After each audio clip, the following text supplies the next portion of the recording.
Shalom Pak Siono. Ya, bisa dengar? Bisa, suaranya terdengar jelas Pak. Jelas Silakan ya. Pak. Ya. Terlalu banyak kesan yang kokoh saya tinggalkan bagi hidup saya.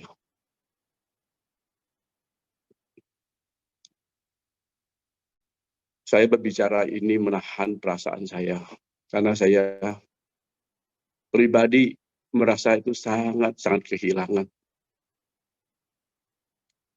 Kalau saya tidak yakin bahwa saat ini beliau bersama Allah Bapa di surga, mungkin saya tidak kuat. Mungkin saya akan masuk dalam kesedihan yang berkelanjutan. Tetapi saya sungguh bersyukur kepada Tuhan bahwa hidup manusia itu bukan ditentukan berapa panjang umur dia ada di dunia ini. Kalau kita bisa sampai 100 tahun untuk apa? Kalau kita tidak berbuat apa-apa. Dan kita tadi sudah banyak mendengar kesaksian tentang koko saya. Kasihnya luar biasa. Dia sangat memperhatikan orang-orang lemah, orang susah. Bahkan di luar kemampuan dia lakukan untuk orang-orang. Seringkali, jujur, saya kasihan dengan beliau. Tetapi, saya juga bersyukur ya, bahwa beliau boleh mengenal Tuhan dengan baik. Satu hal yang sangat positif, bagaimana dia bisa menjadi sosok seorang ayah, seorang bapak yang bisa mengumpulkan anak-anaknya menjadi satu atap dalam arti mereka boleh rukun. Itu bukan perkara yang gampang. Ini luar biasa. Saya mau memberikan nasihat sedikit khususnya kepada sosok saya. Punso, saat ini mendengar, tidak boleh berkesedihan yang keterlaluan. Kalau kita terlalu bersedih, berarti kita tidak yakin bahwa Bingko sudah bahagia. Karena firman Tuhan di dalam 1 Tesalonika 4 ayat 14 berkata, karena jikalau kita percaya bahwa Yesus telah mati dan bangkit, maka kita juga percaya bahwa mereka yang telah meninggal dalam Yesus akan dikumpulkan Allah bersama dengan Dia. Kalau kita percaya Yesus telah mati dan bangkit buat kita percaya Mingko ini sudah bahagia. Di dunia ini hanya kita numpang lewat. Saya bisa memahami keluarga besar, mengalami kesedihan yang luar biasa. Karena kematian itu datang, itu begitu tiba-tiba. Dan ini juga sesuai firman Tuhan. Hari Tuhan datang seperti pencuri. Kita memang harus berjaga-jaga. Dan Mingko sudah mengakhiri pertandingan dengan baik. Saya bersyukur, saya bangga punya koko seperti ini.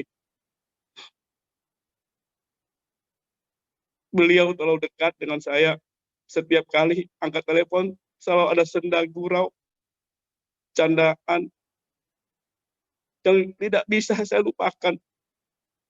Ketika setelah melayani penguburan, pemakaman, saya perjalanan pulang dari Jakarta ke Surabaya. Saya katakan kepada adik saya ingin tidur, saya ingin duduk di bangku paling belakang. Kalau saya ingin menangis, sepanjang perjalanan saya menangis. Saya tahu dia sudah bahagia, tetapi sebagai manusia, saya tetap merasakan satu kesedihan. Sepanjang perjalanan Jakarta-Surabaya, di belakang, saya habiskan tisu begitu banyak. Dan saya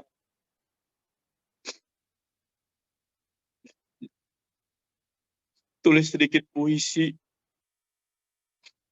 Dan saya coret, saya tulis apa yang di hati saya. Saya ingin menyampaikan selamat jalan buat kokoh saya. Izinkan saya membacakannya. Selamat jalan, Mingko. Dari telepon senja itu membuat aku tersentak. Tidak ada lagi senda gurau yang selalu ada pada dirimu. Tidak akan ada lagi semangat pantang mundur yang menjadi slogan hidupmu.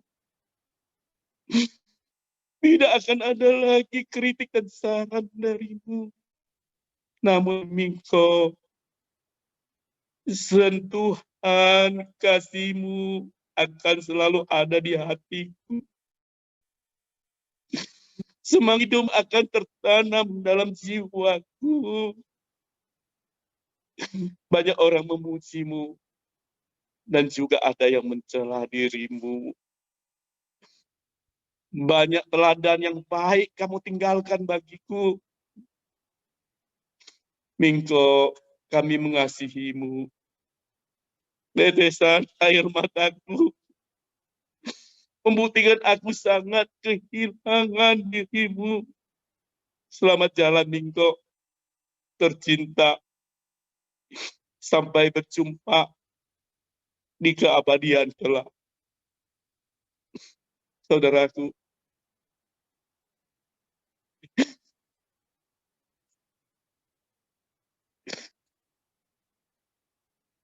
sebagai manusia saya memang bersedih, tetapi hadap kuat. Kehidupan kita tidak boleh berhenti. Kita tidak boleh larut dalam kesedihan. Karena kita yakin dan percaya bahwa orang yang kita cintai itu sudah bahagia bersama Allah Bapa di surga. Sekarang tinggal bagaimana kita sendiri, keluarga besar, harus mempersiapkan diri dengan baik. Supaya satu hari kelak kita boleh bersama-sama dengan beliau, berkumpul bersenang-senang dengan beliau.